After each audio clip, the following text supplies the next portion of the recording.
nosotros llamamos un motor de plantillas o un motor de renderización.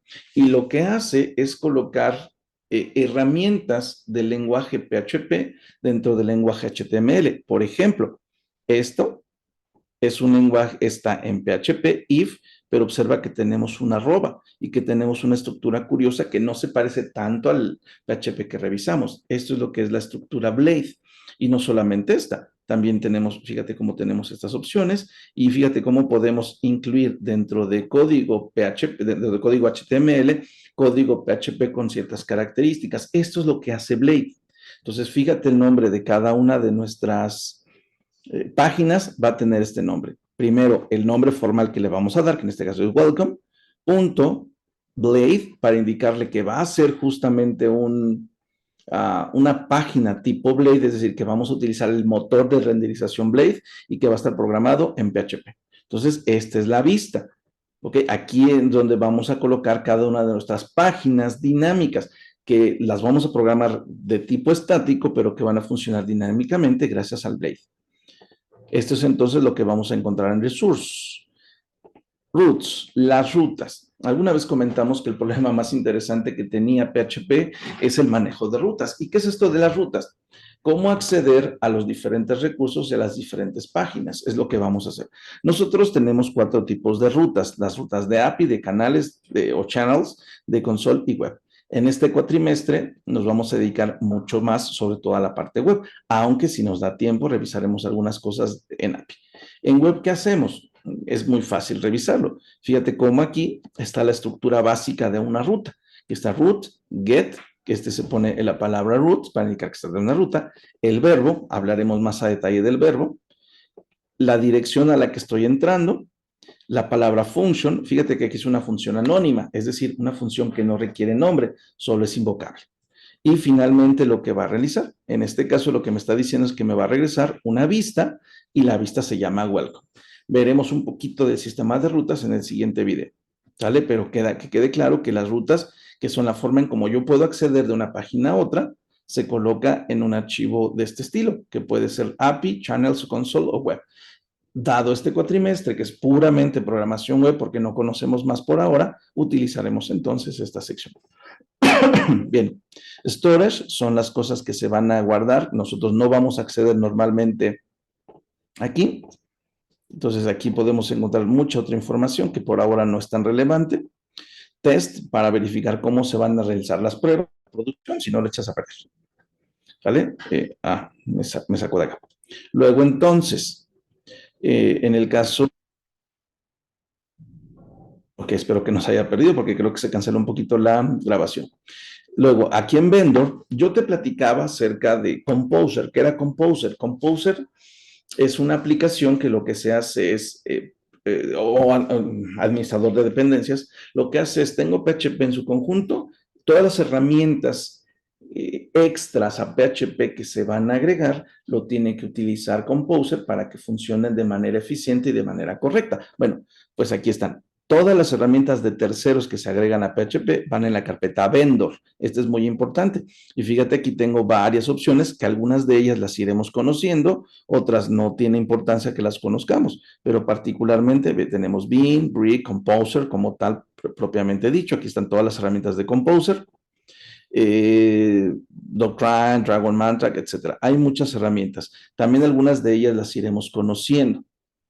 La idea de todo esto es que tú sepas que existe y que van aquí. Evidentemente, tú como desarrollador la tienes que manejar. Cuando ya se manda a producción, que ya veremos cómo se hace eso, no va a ser, solo va a jalar las dependencias que sean necesarias. Para eso sirve la carpeta Vendor. Y los demás archivos de configuración.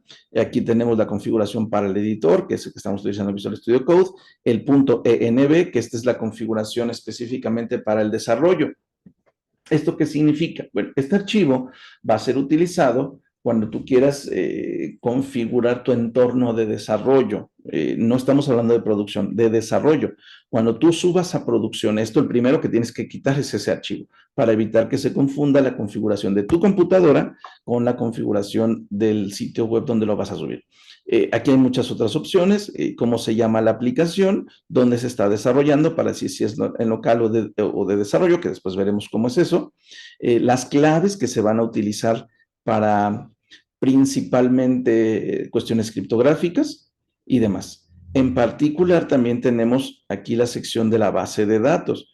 Si el tipo de base de datos va a ser MySQL, si va a ser host el puerto, la base de datos, cómo se va a llamar, el usuario y el password, cosas que configuraremos más adelante, etcétera. Aquí está también el administrador del correo electrónico.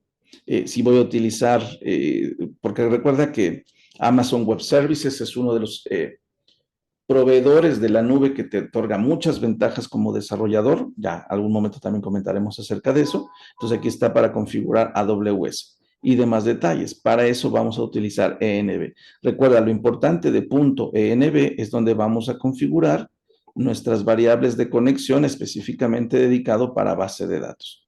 Vamos a ver entonces otras situaciones. Aquí está un archivo que se llama Artisan. Ya lo comentamos la vez pasada y lo voy a utilizar hoy otra vez.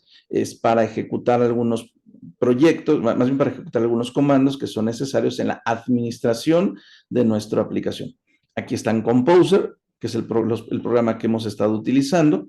Aquí está la configuración, el package.json, que me va a decir, aquí en el package.json, me dice cuáles son los elementos que estoy utilizando. En este caso, vamos a utilizar Byte. Byte es justamente para manejar las dependencias de los paquetes.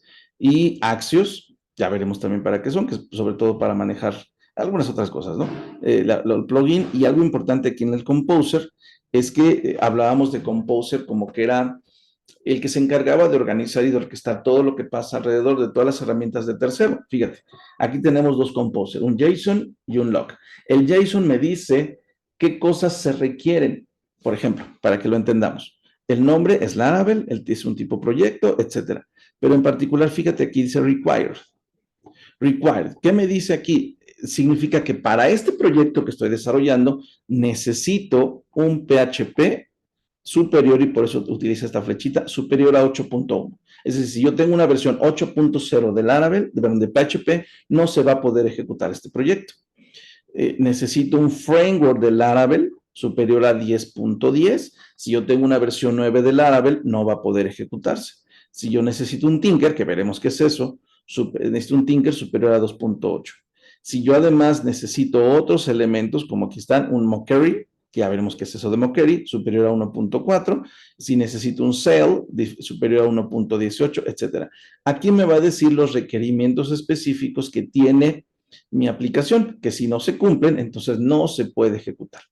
Y estos son los requerimientos mínimos. Siempre aquí me va a poner requerimientos mínimos. Y en log, en composer.log, ya me va a decir exactamente cuáles son los que necesito.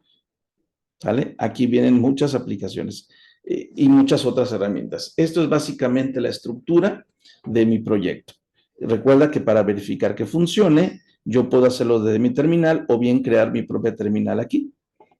Tengo mi propia terminal y entonces ya estoy en primer Laravel, pongo PHP, artisan, serve,